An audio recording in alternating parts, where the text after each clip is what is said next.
The Old Guard, the seventh and final installment of a narrative describing God's providence early in the career of a college professor. I knew the Old Guard resented me, but I had no idea how much until the new department met in late August, just before the start of the school year. You could feel the tension in the room as people sat down. Hoping to break the ice, I asked what they'd done over the summer. The Old Guard didn't like it, but they played along until we got to Phil. Great summer. I had a cancerous tumor the size of a football cut out of my abdomen, and Charlie, our new chair, kicked me out of my office. Though technically still part of the department, Phil wasn't faculty anymore. A couple of years before, I'd written a letter recommending he be denied tenure. He was a terrible teacher and did zero research. As far as I could tell, though, he did okay supervising student teachers, so that was what he did now. Earlier that summer, before the cancer news broke, I moved him out of his faculty office to make room for a new instructor we'd hired. Phil was sent down the hall to a desk in the supervisor's suite. He'd gone meekly enough. Why grumble now? Was he emboldened by the Old Guard, or maybe just hoping to score points with them? No sense apologizing.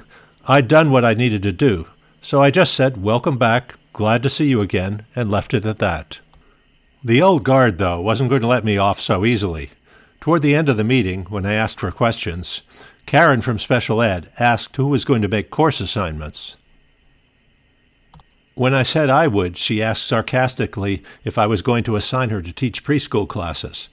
Ridiculous question. Why on earth would I assign her to teach anything other than what she normally taught? But I could tell from the ripple of laughter they'd thought she'd rattled me. More questions followed in a similar vein. How would I know when to schedule courses, which courses to schedule, who to hire as part-time instructors, and what to assign them to teach? These felt more like taunts than real questions, but they weren't hard to answer. I'd prayed over this first meeting. In response to God's prompting, I'd thought through how I would respond to this kind of skepticism. As chair, I couldn't expect to know every detail about all of our programs. For each program, I'd appointed a coordinator to advise me. I caught several snickers and comments as I explained how I expected this to work. My colleagues' mirth didn't bother me as much as I thought it might. I couldn't control how the Old Guard reacted when they felt their power slipping away, and I didn't particularly care what they thought of me.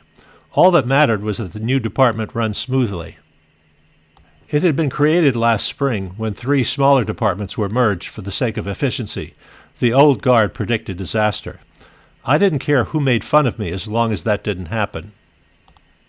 I'd heard special education was dysfunctional, but I'd never seen evidence of it firsthand till Gretchen, the coordinator and former chair, mentioned that one of the part-timers she'd asked me to slot into the schedule was sick and wouldn't be able to teach that semester.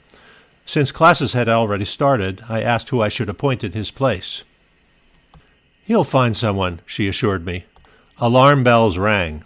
You don't put just anyone in front of a class full of impressionable 19-year-olds. I followed Gretchen back to her office. No, she didn't know who the new person was, but she was sure whoever the part-timer picked would be fine. And you just let him do that, and not even know who it is? You have a problem with that? It's gross incompetence. As soon as I said that, I knew it was a mistake. I shouldn't have let her get under my skin. Thankfully, we were alone, so there was no one for her to turn to in triumph.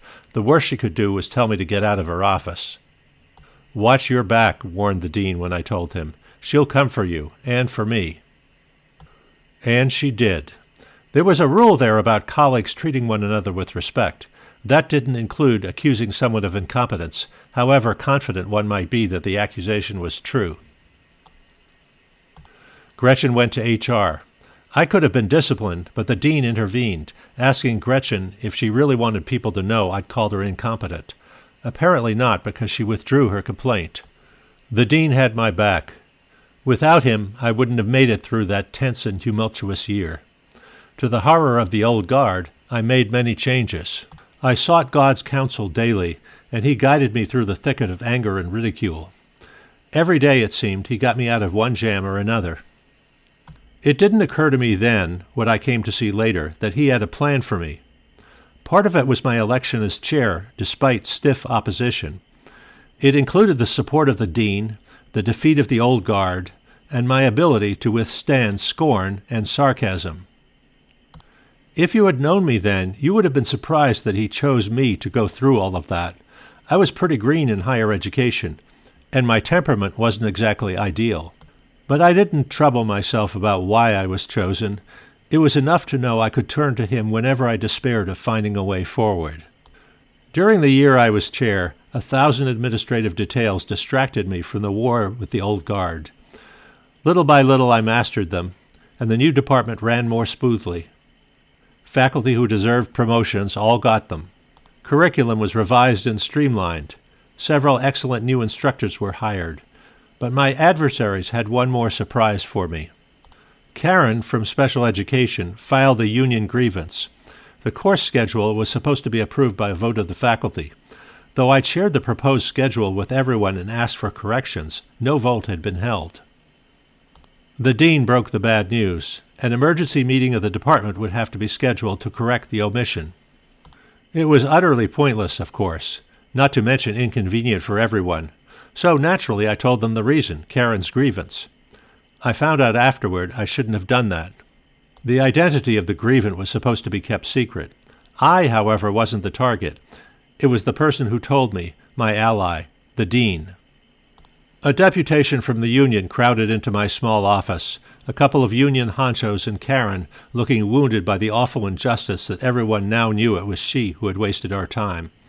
They demanded I tell them how I learned who filed the grievance. I claimed not to remember. They didn't like that. They insisted. They hectored. What right did I have to keep the name to myself? Could I prove it wasn't the dean? That set me thinking. What could I say to throw them off track? I don't like being bullied. I especially didn't like being bullied by someone like Karen.